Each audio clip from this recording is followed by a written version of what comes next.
I want to ask you, it seemed like yesterday you were in a pretty good place despite not advancing to the championship four. Yeah, I mean, I am. I'm content. Barring anything crazy happening, this is going to be 5 straight years of being in the top 5 points. So if we don't make it, we're always like the best when you add up kind of all the points through the playoffs. This is due to, I got such a great team, and, what else could I do? I drove the car to the most of its capability this weekend. We finished, had a 53-point day. We just had too big of a hole from the power steering issue at Homestead. So, I mean, what can I do?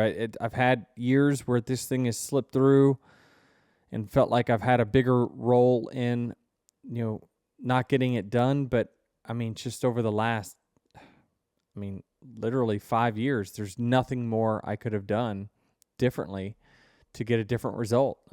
In Gen 6, when we went to Phoenix, and Coy Gibbs tells my mom, yeah, it's great we made it, but we got no shot.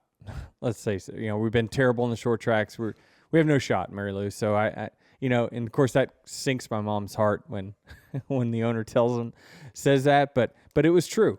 We've had just years that we just have not been fast enough. We've made it, but not been fast enough to compete. This was a year I thought we were fast enough at all racetracks that we were going to compete, but we still had to go through the process to get there. And I love Chris Capehart's quote on X saying, while the result is not guaranteed, the performance has been a near lock. Like, what he's saying is that we're a lock to run well and run up front almost every single week, pretty much every week. And we just don't have weeks where we just run 10th. That's just not, we're better than that. But the result varies based off of all the different things that make up your result on a given week. Some things are in your control, some things are not. And I've just been at peace later on in my career to deal with the things I can't control, because I know that I know that what I'm capable of. I know that I'm plenty good enough to go win at Phoenix, which that's where they crown a champion. But it hasn't happened for various reasons. And I know that I've done my job as good as I can do it. I've prepared as hard as I could prepare. And it just hasn't worked out. And so it is what it is. I've made a heck of a career for myself and got to accomplish a ton of things. But we just haven't won the last race when we've been in it. We've won the last race before, but just not when it's been, us been in the Final Four. So, yeah, I mean, while I'm disappointed, and certainly am, for my team, who I believe is deserving, and if the Vegas odds makers had to pick who the toughest 4 teams are, I guarantee our name would be in there. But that's not how it works. And that's how, and Nick Saban brought it up last year when they got left out of the college football playoff. He's like, really? You had this team in? Why? Just because of their record? Like, and then they get in the Final Four of the college football playoff, and then they get blown out by 50. And he's like, really? You think we would do that? Like, no. Just because we're in a tough conference and we play tough people every week, there's got to be a better way than just a team that plays in a weak conference that, I'm right up Travis's alley here, that plays in a weak conference that's got 2 losses. Like, they're going to be a tougher out. Yeah, he was talking about my team last year when he made that comment. I'm just generally saying, right? And so no, you're 100% right. What are they going to do, though, Travis, right? They're going to expand the playoff. Yeah. Because it's leaving out teams that they know are better, but they just can't not choose teams that are undefeated or at 1 loss in a weaker conference. It'd be tough to face themselves. Is Coke Zero Sugar the best Coke ever? I know that's a bold question, but it's got that irresistible taste to back it up. Well, when you've got an irresistible match like 0 sugar and 0 calories, something sensational is bound to happen. It's like when me and my co-host Jared team up to make a podcast. It's too bad you can't taste with your ears because Coke Zero Sugar tastes so amazing, it's hard to put it into words. But hey, that's my job, at least on Mondays. You have to taste it for yourself. Coke Zero Sugar, the best Coke ever. Can you just reassure your fans? Some fans were, and maybe they're not even fans, but on Twitter, You're retiring. they think you're retiring because of your post. Can we just reassure fans? Sure. I'll be at Phoenix this weekend. Yeah, but what about next year? What about next year?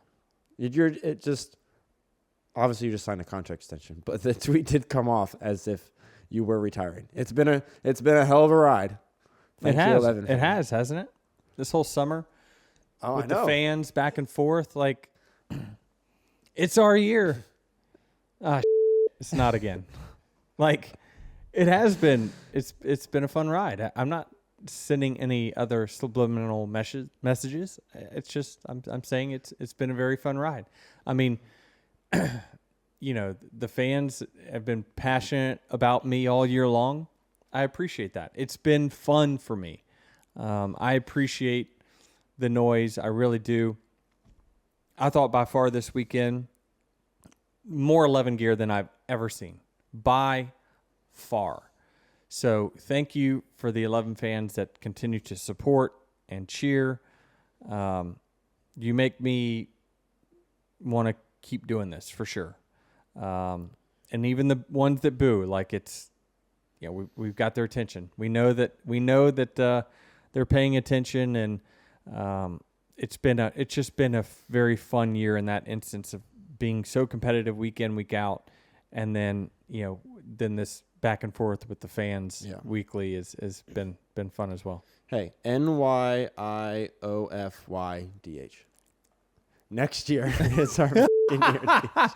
Did you type that out? I did not. I personally did not. But okay. yes, I have it here right now. Ron's going to have to come up with a new hat, isn't he?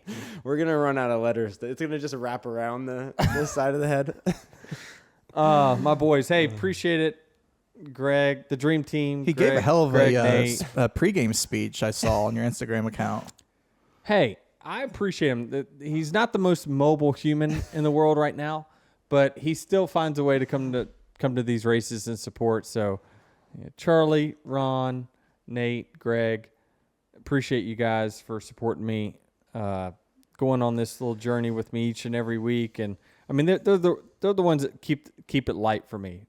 Some people are so serious before races or whatever, and we're cutting up. They're trying to figure out who they're going to bet in football games and asking my advice on that. I'm like, dude, I'm working over here. Like, give me. But it's like that's what I need.